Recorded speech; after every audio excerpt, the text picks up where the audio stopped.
Hello everyone, आज हम पढ़ेंगे फ्लेमिंग के राइट हैंड रूल पर बेस्ड इंड्यूस्ड करंट का जो रूल है उस पर बेस्ड हम जनरेटर की प्रोसीजर पढ़ेंगे। अल्टरनेट करंट कैसे प्रोड्यूस किया जाता है ना। तो जनरेटर में हमें पता है, पहले हम नॉर्थ एंड साउथ पोल लेते हुए यानी दो मैग्नेट लेंगे, उनके बीच में ABCD एक आर्मेचर लगाएंगे और ये जो ब्लैक स्ट्रक्चर है ये है हमारा हैंडल। क्योंकि हम जनरेटर से क्या कहते हैं, मैकेनिकल एनर्जी से हमें क्या कन्वर्ट बनाना है, करंट बनाना है, इलेक्ट्रिक एनर्जी हमें बनानी होती है। मोटर में तो हम करंट पहले देते हैं और फिर हम उससे मैकेनिकली यूज़ में लेते हैं। जैसे पानी आपको ऊपर चढ़ाना है टंकियों में, तो पहले आप स्विच ऑन करते हो, यानी पहले आप इलेक्ट्रिसिटी देते हो उसको, फिर वो काम करती है। यहाँ आपको क्या करना है, पहले आपको हैंडल घुमाना पड़ेगा, उसके बाद हम इस प्रोसीजर को समझेंगे। कि आप यहाँ पे देख पा रहे हैं कि नॉर्थ से साउथ की तरफ हमेशा मैग्नेटिक फील्ड की डायरेक्शन होती है, हम सबको पता है ना। मोटर हमेशा काम करती है हमारी डायरेक्ट करंट के हिसाब से। जब हम पढ़ते हैं 10th क्लास में तो वो फ्लेमिंग के लेफ्ट हैंड रूल पर, लेकिन जनरेटर जो है जिसमें अल्टरनेट करंट है ये काम करता है हमारा राइट हैंड रूल पर।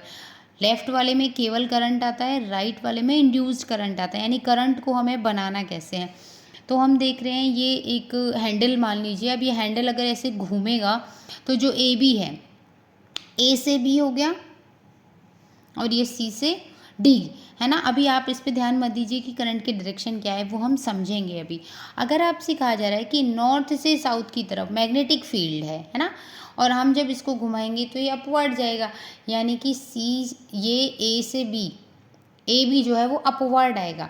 अगर अपवर्ड आएगा तो जाहिर सी बात है करंट की डायरेक्शन कहाँ जाएगी, A से B की तरफ। अब इस केस में कुछ ऐसे समझिए कि जो AB था वो मेरा थंब है और CD जो है वो मेरी फिंगर है। अगर ये AB अपवर्ड आएगा, इस तरीके से घूमेगा, तो जैसे ही नॉर्थ से AB साउथ पोल पर पहुँचेगा, साउथ पोल पर पहुँचते ही क्या हो जाएगा कि करंट की डायरेक्शन चेंज हो जाएगी। कैसे? फ्लेमिंग के राइट हैंड रूल के अकॉर्डिंग भाई मैग्नेटिक फील्ड तो हमेशा नॉर्थ से साउथ ही रहेगा, लेकिन इस बार क्या हो रहा है, AB जो था ना वो ऐसे घूम गया, थंब AB था, अब वो क्या होगा, वापस से नीचे की तरफ जाएगा। यानी कि अगर AB नीचे की तरफ जाएगा तो AB की डायरेक्शन ऑफ फोर्स क्या होगी, डाउनवर्ड, और फील्ड क्या है, हमेशा नॉर्थ से साउथ की तरफ, तो इस केस में डायरेक्शन ऑफ करंट क्या हो जाएगी, डाउनवर्ड।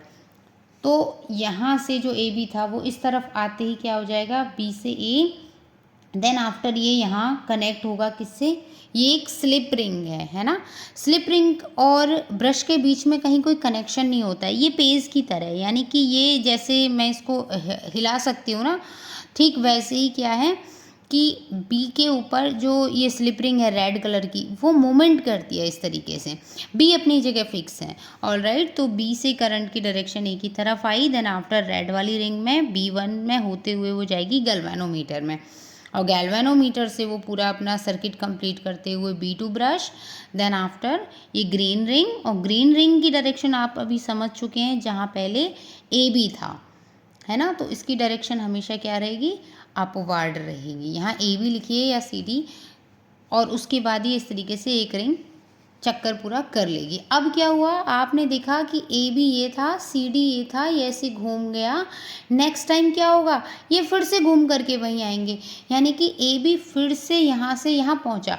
जैसे AB यहाँ पहुँचा, जिस AB में S की तरफ यानी कि साउथ पोल की तरफ डाउनवर्ड डायरेक्शन में करंट था, नॉर्थ पोल की तरफ आते ही फिर से अपवर्ड कर डायरेक्शन में करंट आने लग जाएगा। तो ये कुछ इस तरीके से घूमता रहेगा, और इस केस में क्या हो जाएगा, सर्किट पूरा हो जाएगा। तो डायरेक्शन ऑफ करंट यहाँ पर चेंज हो जाती है, सर्किट कंप्लीट होता है। गैल्वेनोमीटर में हम ये देख लेते हैं कि करंट कहाँ है, उसकी डायरेक्शन किधर जा रही है। तो ये फ्लेमिंग के राइट हैंड रूल पर आपका अल्टरनेट करंट का जनरेटर बेस्ड है।